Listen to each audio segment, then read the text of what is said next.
E é isso aí, estamos aqui para mais uma aula, né?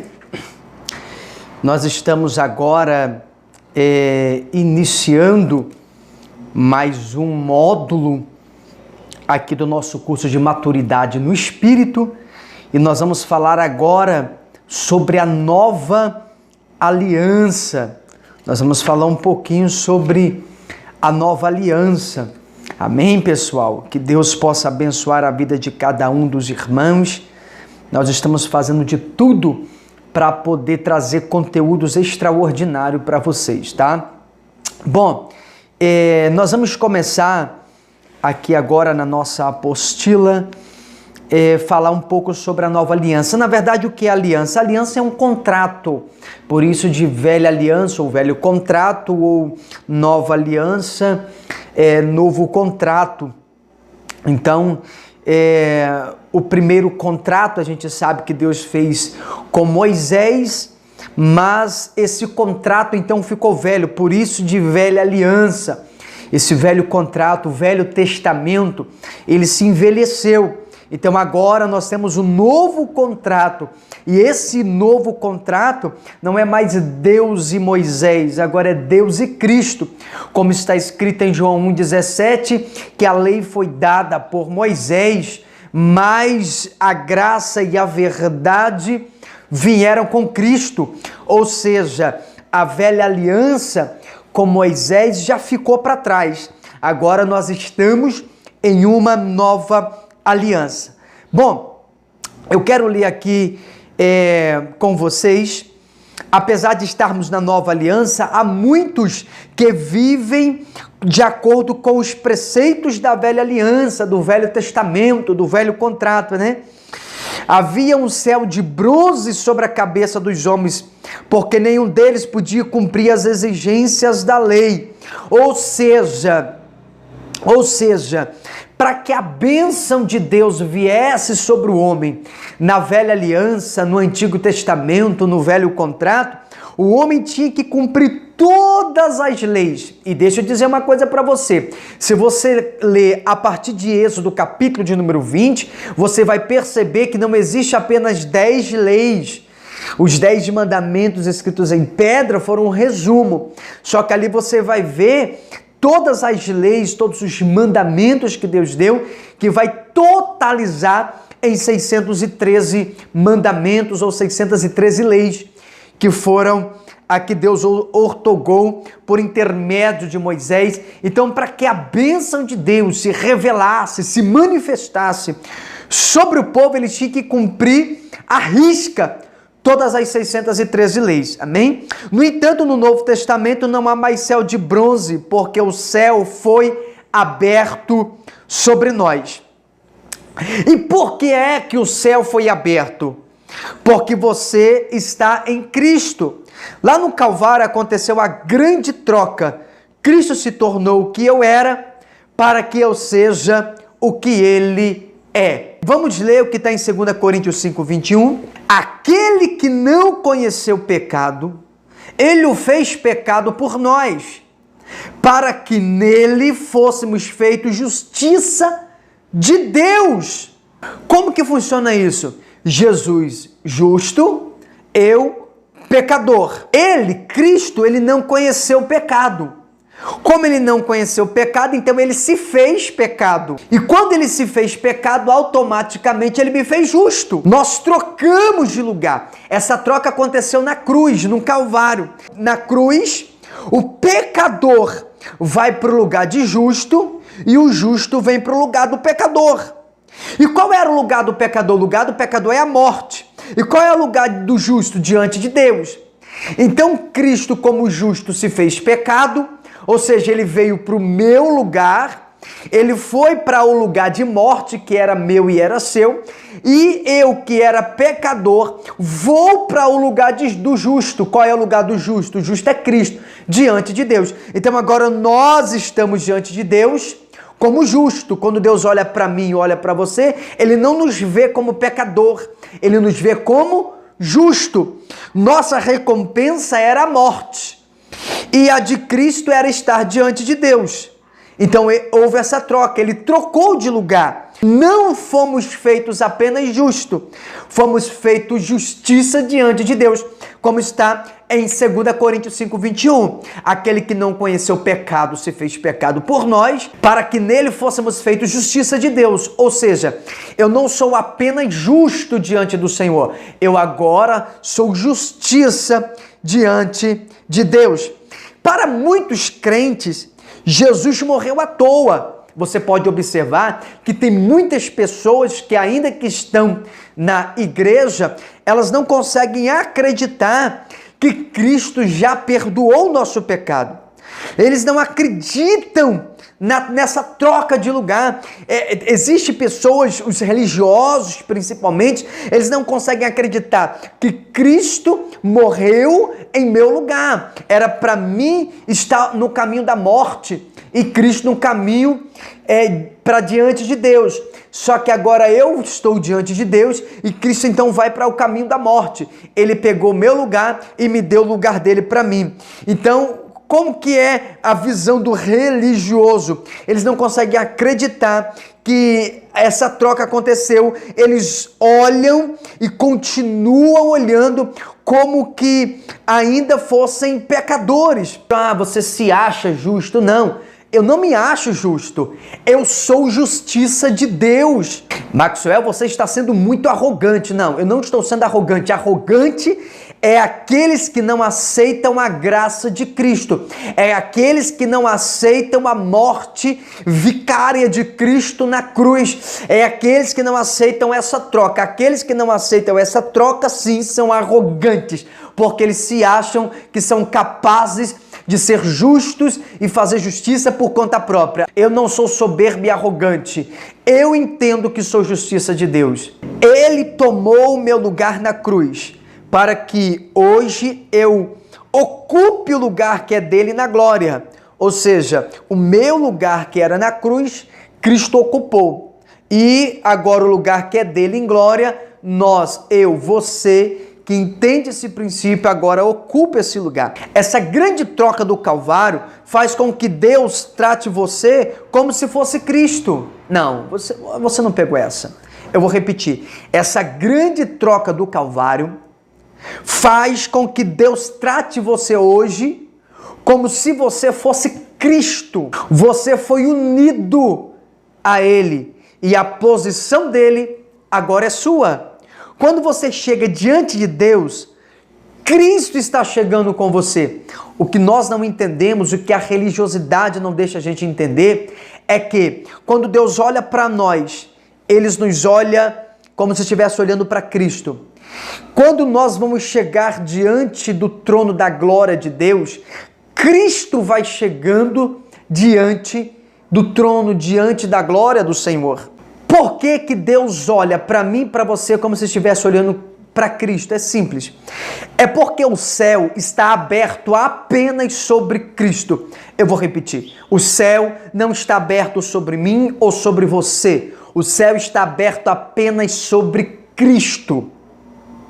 Por isso, Deus só aceita a oração de Cristo. Deus só aceita a oração dele.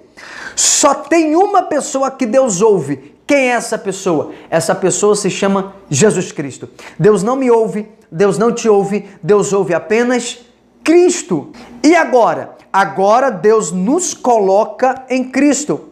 Por isso, quando nós oramos em nome de Jesus, porque não somos nós que estamos orando.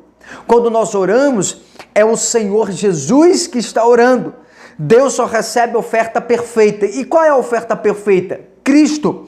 Deus só ouve a oração do justo. Quem é o justo? Cristo. O céu está aberto apenas sobre Cristo, sobre o justo, Cristo. Quando Cristo desceu às águas do batismo, o que aconteceu? Eis que vejo o céu aberto. O céu está aberto sobre Cristo. Então, quando eu estou em Cristo, quando você está em Cristo, então nós nos tornamos participantes de tudo que ele é. Então, observa, Deus só aceita a oferta perfeita que é Cristo, Deus só ouve a oração do justo e esse justo é Cristo. Deus só abriu o céu sobre o justo e esse justo é Cristo. Então, quando eu estou em Cristo, eu me torno participante de tudo que ele é. Então, tudo que Deus tem para entregar para Cristo, eu recebo quando estou em Cristo. Nós já falamos isso na aula sobre a consciência do Espírito. Deus não ouve a nossa oração. Deus não tem aliança comigo. Deus tem aliança com Cristo. Então, quando eu estou em Cristo, automaticamente a bênção de Deus que vem sobre Cristo, ela me alcança. Consegue entender isso aí? A Bíblia diz que no dia do batismo, quando ele entrou na água, os céus abriram sobre ele. O céu não está aberto sobre mim ou sobre você individualmente. Como então Deus pode nos abençoar? Ele nos coloca em Cristo, por isso desfrutamos do céu que está aberto sobre ele. Então, quando nós estamos em Cristo, nós nos tornamos participantes de tudo que ele é, de todas as bênçãos que Cristo recebe, que Cristo possui, eu recebo quando eu estou em Cristo. Eis aqui o motivo porque nós não temos que nos gloriar. Irmãos, não existe motivo para a gente ficar soberbo ou nos gloriar, porque Deus só abençoa o justo e esse justo é Cristo. Então tudo vem e passa por meio de Cristo. Nada e nem ninguém pode chegar a Deus se não passar por Cristo. A bênção de Deus não chega ao homem se não for por Cristo. Como está escrito, Jesus Cristo, o homem, o mediador entre o homem e entre Deus. É Cristo que é o nosso mediador. Só se gloria quem ainda não entendeu esse processo. Quando você entender esse processo, você para de se gloriar. Então entenda, você não foi chamado para conquistar nada. Você foi chamado para receber tudo de graça, tudo que está em Cristo. Não, eu vou repetir. Nós não fomos chamados para conquistar nada. Tire da sua cabeça, eu tenho que conquistar o mundo, eu tenho que conquistar riquezas, eu tenho que conquistar... Não, nós não fomos chamados para conquistar, nós somos chamados para receber de graça tudo aquilo que está em Cristo. Quando a bênção de Deus vem sobre Cristo e eu que estou em Cristo, recebo a bênção junto com Ele. É simples, a matemática é simples de entender. Qual é o nosso problema? O nosso problema é que nós estamos querendo conquistar muita coisa, queremos conquistar algo que Deus só dá para Cristo. Então, imagina só, eu quero conquistar alguma coisa que Deus só entregou para Cristo. Então pare de ficar querendo percorrer um longo caminho, ficar querendo conquistar alguma coisa que está em Cristo. Você vai economizar energia se você parar de ficar correndo atrás de conquistar e permanecer em Cristo. As bênçãos vão vir, as respostas vão vir, basta você permanecer em Cristo. Bênção é só para Cristo. Então, estou em Cristo, por isso também sou abençoado. Eu vou repetir. A bênção é só para Cristo. Então, eu estando em Cristo, também sou abençoado. A resposta de oração é só para Cristo. Deus só responde a oração de Cristo. Por isso, quando orarmos, temos que orar em nome de Cristo. Como está escrito, tudo aquilo que pedir ao Pai em meu nome vos será concedido. Tudo que formos pedir a Deus, se não pedirmos em nome de Cristo, não vamos conquistar, não vamos receber, porque a resposta de oração é para Cristo, é para Jesus. Então, se eu não oro em nome de Cristo, a minha oração, ela tarda em resposta. O pecado faz separação entre o homem e entre Deus. Então, o correto é nós não termos pecado, mas isto é uma utopia. Para que nós não fiquemos separados de Deus, Cristo se fez pecado na cruz, pegou o meu lugar e me deu o lugar que era dele. Entenda uma coisa, o nosso pecado já foi colocado em Cristo. O nosso pecado, o meu pecado, o seu pecado foi colocado sobre Jesus. Agora nós não temos mais pecados. Os nossos pecados foram perdoados na cruz. Os nossos pecados foram sobre Cristo. Ou você aceita que Cristo já perdoou nossos pecados, ou o Cordeiro que tira o pecado do mundo não deu conta de nos salvar, não deu conta do recado, não deu conta do serviço. Mas eu faço muita coisa errada. Entenda, o seu comportamento não define a sua posição. Eu vou repetir.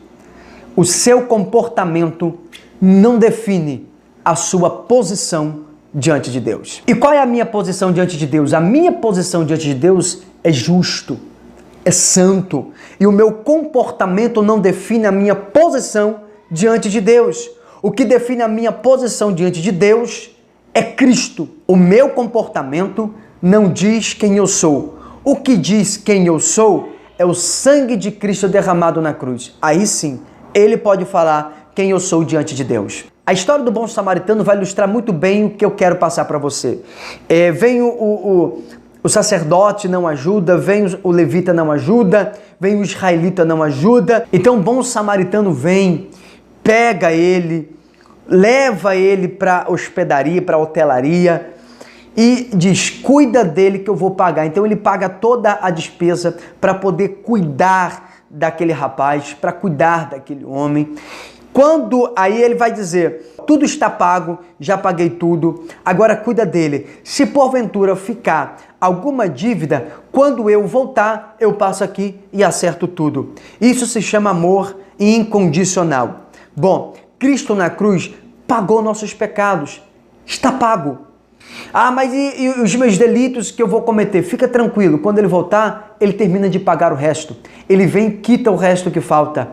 Não se preocupe, você é justiça de Deus. Os nossos pecados é um mistério só para nós, não para Deus, porque Deus já sabe e Cristo na cruz já perdoou todos os nossos pecados, até o que vamos cometer. Tá, mas e esses pecados, como fica? Quando ele voltar, ele termina de pagar a conta. Fica tranquilo.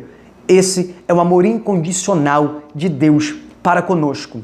Bom, vamos partir para o nosso próximo tópico, e isso é de suma importância para o desvendar desse mistério da nova aliança.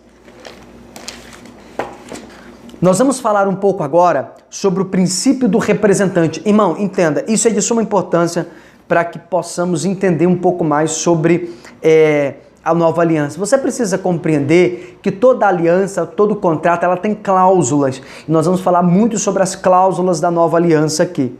O princípio do representante. Deus se relaciona conosco com base no representante. Esse é um princípio presente em toda a palavra de Deus. Ninguém pode chegar diante de Deus diretamente. É por isso que Jesus disse que ninguém vem ao Pai senão por mim. Não é ninguém vai ao Pai, é ninguém vem. Porque se o texto dissesse ninguém vai ao Pai, significa que Cristo e o Pai estão separados. Mas ninguém vem ao Pai, significando que eles estão juntos. Ele é o nosso sumo sacerdote, o nosso representante. Quando Adão pecou, por exemplo, nós pecamos com ele, porque ele nos representava e nós estávamos nele. Hoje, o Senhor Jesus é o último Adão, o cabeça de uma nova raça. Quando nós cremos em Cristo, somos colocados nele de forma que ele se torne nosso representante. Se ele obedeceu para Deus, é como se nós tivéssemos obedecido. Se ele venceu, a vitória é nossa também. Vamos ver o que está escrito em Romanos 5:19. Porque, como pela desobediência de um só homem, muitos se tornaram pecadores. Pela desobediência de um, muitos se tornaram pecadores. Assim também, por meio da obediência de um só, muitos se tornarão justos. Romanos 5:19. A primeira coisa que temos que entender a respeito do representante, que esse é o princípio do representante, é Adão pecou. Adão era o representante da humanidade. Quando Adão peca, todos pecaram com ele, porque ele nos representava. Por isso fomos feitos pecadores. Sem mesmo cometermos pecados, fomos feitos pecadores. Adão é o nosso representante. Ainda antes de nós nascermos, antes mesmo de nascermos, Adão já nos representava. Então, quando Adão caiu, todos caíram. Quando Adão pecou, todos pecaram. Ou seja, todos nós nascemos com Adão nos representando. Ele caiu e quando ele cai, todos caem com ele. Bom, todos nascem pecadores. Ah, Maxwell, mas as crianças não nascem pecadoras? Sim, elas nascem pecadoras. Elas nascem sem pecados, mas nascem pecadora. Bom, imagina um pé de uma fruta, uma mangueira, por exemplo, um pé de goiaba. Quando o pé de goiaba ainda está pequeno, ele não deixa de ser um pé de goiaba. Ele ainda não tem goiaba, mas deixa ele crescer mais um pouco para você ver, ele vai produzir goiaba. Assim é o ser humano, a humanidade é assim. Ainda que nascemos sem pecados, nós já nascemos pecadores, porque nós estamos em Adão. Quando Adão peca, todos nós pecamos com ele. Precisamos entender que existe uma diferença entre pecado e entre pecados. O pecado está no nosso corpo. Os pecados estão na nossa alma. Nós já falamos isso nas aulas anteriores. Bom, se o pecado está no corpo, significa que o pecado é a raiz de todos os pecados. Eu não sou pecador porque eu peco. Eu sou pecador porque eu nasci pecador. O pecado habita no nosso corpo. Os pecados são os delitos da nossa alma. É o resultado do pecado. Então, como é que a nossa alma, como é que esses delitos acontecem? Por intermédio do pecado do nosso corpo. Ele influencia a nossa alma a ter pecados. Amém? Até aqui?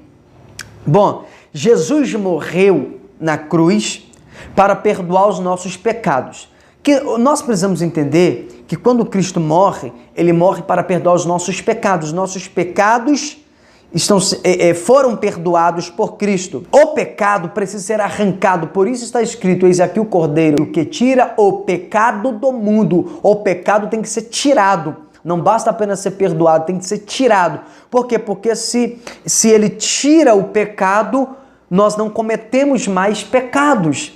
Consegue entender? Então, os pecados foram perdoados. Só que o pecado, Cristo vem tirando com o tempo e isso se definirá na sua volta. Quando Cristo tirar o pecado, já não existirá mais pecados, já não existirá mais delitos da nossa alma. Amém?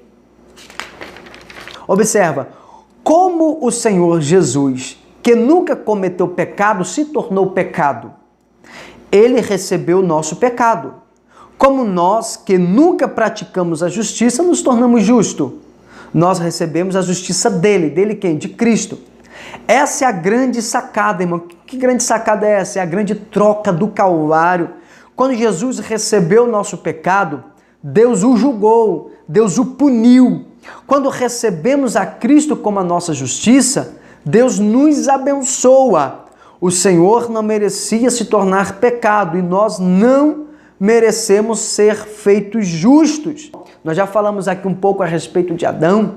Adão, que vem da palavra Adão, Adamá. Adão, que significa humanidade. Você vai ver isso em algumas traduções da Bíblia em Gênesis 5. O termo usado para Adão também é usado como humanidade.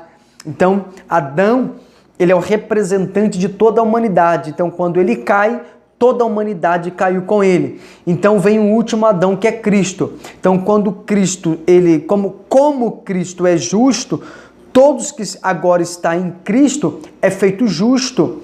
Todos que estão em Cristo agora é feito justiça de Deus. Por quê? Porque ele nos representa. Quando Adão é o nosso representante, nós estamos caídos com ele.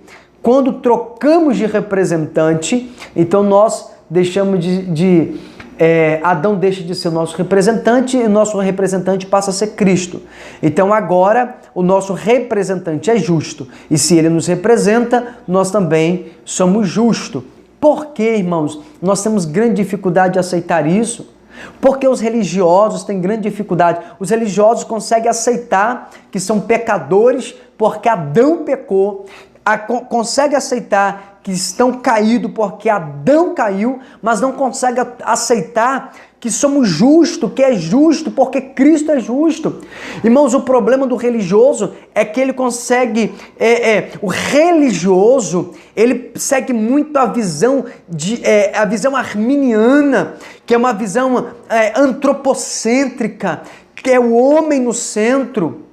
Só que nós não podemos, irmão, ser antropocêntricos. Nós temos que ser cristocêntricos. O homem consegue, esse tipo de pessoa, de religioso, consegue aceitar que o homem Adão pecou e caiu, que pecamos com ele, só que não consegue aceitar que Cristo justo, e agora estamos em Cristo e nos tornamos justos. Qual é o problema de aceitar isso? Por que temos tanta dificuldade de aceitar que nós somos justos? Nós não somos justos porque merecemos, nós somos justos porque Cristo é justo. Nós somos aquilo que o nosso representante é. Qual é o seu representante? O seu representante continua sendo Adão caído? Ou agora o seu representante é Cristo justo? Davi e Golias ilustram um princípio do representante. Essa aqui é uma ilustração muito boa para mostrar esse princípio de representante. Golias desafiou o exército de Israel dizendo: escolha um para lutar comigo. O que vencer a luta, venceu a guerra. Quando Davi venceu, a vitória não foi somente de Davi, mas foi de todo Israel. Por quê? Porque Davi e Golias eram representantes. Se Golias vence, todo o povo que Golias representava vencia. Se Davi vence, todo Israel que Davi representava vencia. É simples de entender, irmão. É você que não quer aceitar. O mesmo princípio se aplicava ao sumo sacerdote, que representava o povo diante de Deus. Observa, Davi representa todo Israel. Golias representa todo o povo filisteu. Se Golias vence, todo o povo é vencedor. Se Golias perde, todo o povo é perdedor. Se Davi vence, todo o povo é vencedor. Se Davi perde, todo o povo é perdedor. Agora observa, se o sumo sacerdote entrasse no Santo dos Santos e caísse morto, seria arrastado para fora e toda a nação saberia que Deus o havia rejeitado. Observa, o sumo sacerdote, uma vez por ano, entrava no Santo dos Santos para representar toda a nação de Israel. A nação, então, teria um ano ruim, com derrota para os inimigos, seca e fome. Se o sumo sacerdote morresse no Santo dos Santos, todo Israel padeceria, pereceria. Por quê? Porque o sumo sacerdote, que era o representante de toda a nação, agora não foi aceito por Deus. Então, se Deus não aceitou o sumo sacerdote, que é o representante do povo, todo o povo também é rejeitado. Quando o sumo sacerdote saía do Santo dos Santos vivo, ele erguia a sua mão para abençoar a nação. E naquele momento o povo sabia que Deus o havia aceitado. E ele teria um grande ano com chuva e abundância. A bênção vinha sobre toda a nação de Israel. Deus estava dizendo que, se o seu sumo sacerdote é bom, você está bem. Porém, bons sumos sacerdotes envelheciam e morriam. É por causa disso que a segurança no Velho Testamento não era permanente. Todo ano o sumo sacerdote tinha que entrar lá. Aquele bom sumo sacerdote ficava velho e as pessoas olhavam temerosas para o filho dele que o sucederia e que não tinha um bom comportamento. Agora imagina, o sumo sacerdote que tinha um bom comportamento, era íntegro diante de Deus, representava com excelência o povo. Agora, quando ele ia envelhecendo ou ele morria, o povo já olhava para o filho do sumo sacerdote. Imagina que o sumo sacerdote tinha um filho que iria sucedê-lo, mas o seu comportamento não era um bom comportamento. Então o povo já ficava temeroso, preocupado. Agora, nós temos um sumo sacerdote que vive para sempre. Quando o sumo sacerdote é aceito, nós somos aceitos também. E hoje o nosso sumo sacerdote é Cristo, é Jesus, como está em Hebreus. Agora, entenda, se um sumo sacerdote é bom e Deus o aceita, todo o povo é aceito. Agora, se o sumo sacerdote é mau e o seu comportamento é mau e Deus o rejeita, todo o povo é rejeitado. Então, todo ano, o sumo sacerdote tinha que entrar no Santo dos Santos. Por quê? Porque o sumo sacerdote envelhecia. Então, essa segurança de bênção, de bonança não era permanente, porque o sumo sacerdote morria ou envelhecia. Agora que nós temos um sumo sacerdote que venceu e que é justo e que é aceito por Deus, todos nós somos aceitos. O sumo sacerdote é o representante legal. Cristo é o nosso representante. Ele é o nosso sumo sacerdote. João diz que como ele é, nós somos neste mundo. Se ele é aceito por Deus, nós também somos. Se ele é justo, nós também somos. Se ele é saudável, nós também somos. Se ele é próspero, nós também somos. Se ele está debaixo do favor de Deus, nós também estamos. Então entenda, nós somos exatamente a imagem do nosso representante.